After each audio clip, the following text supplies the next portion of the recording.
AI, artificial intelligence, chat GPT, Gemini, Grok, এই সমস্তর উপরে এখন মানুষ জ্ঞান অন্বেষণের জন্য নির্ভর করছে।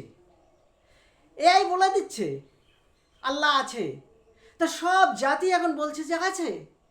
এআই বলে দিচ্ছে মৃত্যুর পরে হিসাব হবে, তো সবাই বলছে হবে। এ নিয়ে ইনশাআল্লাহ হাজার হাজার অমুসলিম মুসলিমের দিকে আসছে, ইসলামের দিকে আসছে। কিন্তু একজন মুসলমানের কি কাজ? একজন মুসলমান সে তো জানে মৃত্যুর পরে কবরে তার মানকিন নাকির আসবে, তাকে সওয়াল যাওয়ার জন্য তাকে বলবে মান রাব্বুকা, মান দিনুকা, মান রাসূলুকা। সে সময় সেই মুসলমান খুব অবাক হয়ে তার প্রশ্নের উত্তরের জন্য ব্যতিব্যস্ত হবে না। সে তো জানে, সে বলবে রাদিতু বিল্লাহি রাব্বাও অবিল ইসলামি দিনাও অবি মুহাম্মাদান নবিয়া সাল্লাল্লাহু আলাইহি সাল্লাম। তার কাছে আশ্চর্যের কিছু নয়, কারণ হচ্ছে এই AI, chat GPT, Gemini, Grok, এই সমস্তর উপরে নির্ভর করে আমরা যে জ্ঞানগুলোর কথা বলছি, এ সমস্ত জ্ঞানের উৎস মূল প্রকৃত তত্ত্ব হতে প্রকৃত জ্ঞান হচ্ছে আল্লাহর দেওয়া কোরআন। সেই কোরআনে সেই অলৌকিকতার মধ্যে সমস্ত হিসাব, সমস্ত খবর এ মুসলমান জানে।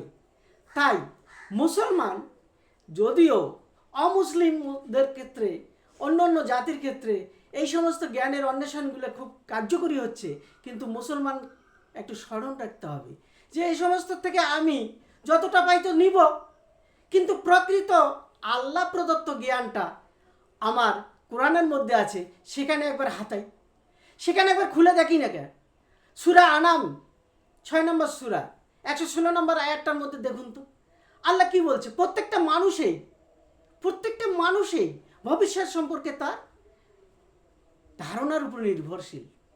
আপনি যদি জিজ্ঞাসা করেন আপনি কবে বিয়ে করবেন, আপনি যদি জিজ্ঞাসা করেন আপনি কবে মৃত্যুবরণ করবেন, আপনি যদি জিজ্ঞাসা করেন আপনার কবে সেই বিদেশ যাত্রার কথা, তাহলে তাকে নির্ভর করতে হবে শুধু ধারণার উপরে। আপনি সেই আয়াতটা পড়ে দেখুন, আল্লাহর এই অলৌকিকতার জন্যে আমাদের কোরআনের উপরে পৃথিবীতে আর কোনো এই কোষের উপরে আর কোনো কিছু সঠিক এবং নির্ভরযোগ্য নয়। এখান থেকে আমরা জ্ঞান নেওয়া শুরু করি, এটাই আমার অনুরোধ।